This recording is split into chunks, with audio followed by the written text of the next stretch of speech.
Maharashtra superfast news चॅनलमध्ये आपले सहर्ष स्वागत आहे। का सत्याची धार लेखणीची महाराष्ट्रातील ताज्या आणि वेगवान बातम्या पाहण्यासाठी आपल्या हक्काचे चॅनल शेअर करा, लाईक करा आणि सबस्क्राईब करा। धन्यवाद। म्हसळा तालुक्यातून एक मोठी आणि महत्त्वाची बातमी समोर येत आहे। म्हसळा पोलीस स्टेशनचे नवनियुक्त पोलीस निरीक्षक राजेंद्र जाधव यांनी पदभार स्वीकारल्यानंतर तालुक्यातील सर्व पोलीस पाटलांची एक महत्त्वाची आणि अनौपचारिक बैठक घेतली। आगामी सण उत्सव, पावसाळा आणि तालुक्यातील कायदा सुव्यवस्थेच्या पार्श्वभूमीवर ही बैठक अत्यंत महत्त्वाची मानली जात आहे। या बैठकीची सुरुवात नवनियुक्त पोलीस निरीक्षक राजेंद्र जाधव आणि तालुक्यातील पोलीस पाटील यांच्यातील ओळखीने झाली। यावेळी श्वेता चाळके येथील महिला पोलीस पाटील बाईंनी गावातील गुन्हा उलगडण्यासाठी पोलीस विभागाला विशेष मदत केली होती। हे नवनियुक्त पोलीस निरीक्षक राजेंद्र जाधव यांना कळल्यावर चाळके मॅडमचे त्यांनी विशेष कौतुक केले। यावेळी अनंत पाटील, रेवली, दिगंबर अंजर्लेकर, सुरई, निलेश लटके, केलटे, लक्ष्मण पाटील अगरवाडा, मनीषा मोरे पाभरे हे आणि अन्य पोलीस पाटील उपस्थित होते। पोलीस पाटील हा गावातील पोलिसांचा डोळा आणि कान असतो, त्यामुळे गावातील शांतता राखण्यात त्यांची भूमिका सर्वात मोठी आहे, असे मत पोलीस निरीक्षक जाधव यांनी व्यक्त केले। या बैठकीत प्रामुख्याने 4 मोठ्या मुद्द्यांवर चर्चा करण्यात आली।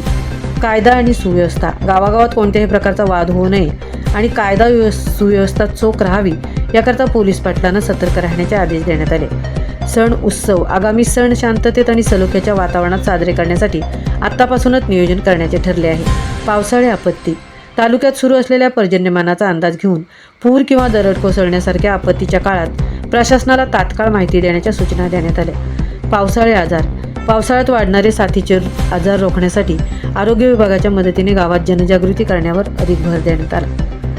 एकंदरीत म्हसळा तालुक्यात शांतता आणि सुरक्षिततेचे वातावरण अधिक मजबूत करण्यासाठी नवीन पोलीस निरीक्षक आणि पोलीस पाटील सज्ज झाले आहेत। या घडामोडींवर तुम्हाला काय वाटते आम्हाला कमेंट करून नक्की सांगा। म्हसळा तालुक्यातील अशा ताज्या आणि महत्त्वाच्या घडामोडींसाठी आमच्या चॅनेलला आत्ताच लाईक, शेअर आणि सबस्क्राईब करायला विसरू नका। महाराष्ट्र सुपरफास्टसाठी संजय खांबेटेंसह तृप्ती भोईर, म्हसळा। त्याची मजा वाटायची, पण ते आता ती नाही वाटत। ते मुलं फार म्हणजे सुशिक्षित चांगली व्हायला लागले। फटाके वगैरे वाजवणे दिवाळीत, म्हणजे ज्या अनिष्ट प्रथा आहेत त्या विरोधात उठतात मुलं, लहान मुलं, आजची पिढी। मग तसे ते जरा खराब पण असं वाटतं। आता आपल्याला आपले आई वडील ज्या वेळेला त्यांचं पेराव धोतराचा वगैरे साधा असायचा, त्यावेळेला आपण पॅन्ट घालायला लागल्यावर अरे आपलं तसं घातलं, एवढे केस वाढवले तेवढे केस वाढवले, तसं ते हा जनरेशन गॅप पिढीचा जो हे आहे, तरी ती प्रत्येक ठिकाणी असणार। डॉक्टर साहेब या, नाव तुमचंच काढलं होतं आता एवढ्या मीटिंग मध्ये, प्रबोधन करू सगळ्यांचं आपलं। या सर, एकमेव अशी व्यक्ती आहे की मी माझी बदली झाली, मी पनवेलला असताना कळतं की त्याचं पूर्ण कुटुंब ते सगळं व्यवस्थित आहे, म्हणजे हा फायदा पण आहे। पण नुकसान हे आहे की हे लोक फ्रॉड लोक याचा मिसयूज करतात, त्याच्यामुळे आपल्याला आम्ही देतात आमिषाला बळी पडणार। कोणीही तुम्हाला 1 रुपया सुद्धा देऊ शकत नाही। तो माणूस तुम्हाला आम्ही एवढे देतो तेवढे देतो, तुम्हाला एवढे हे करतो, तर तसं म्हणजे तिथंच फसतो माणूस। 420 ची व्याख्या पण तीच आहे की तुम्ही आमिषाला बळी पडून। आज या ठिकाणी म्हसळा पोलीस ठाण्याचे नवनिर्वाचित पोलीस निरीक्षक जाधव साहेब हे रुजू झालेले आहेत। त्यांचं आमच्या पोलीस पाटलांच्या वतीनं स्वागत झालेलं आहे। त्याचप्रमाणे ज्येष्ठ पत्रकार आमचे खांबेटे साहेब हे सुद्धा आमच्या मीटिंगसाठी हजर राहिलेले आहेत। त्यांचं सुद्धा आम्ही या पोलीस पाटील संघटनेच्या वतीने स्वागत करतो।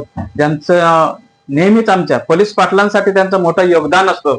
प्रत्येक कुठलाही पोलीस पाटील भेटला तरी त्याला ते शासनाची माहिती विचारणार, गावाची माहिती विचारणार, असं आज आम्ही बरेच वर्ष बघतो। त्यांनी उत्कृष्ट असं ह्या वयात सुद्धा उत्तमरित्या असं पत्रकारितेचे ते काम करत आहेत। तर आम्ही खरोखर त्यांचं स्वागत करतोय।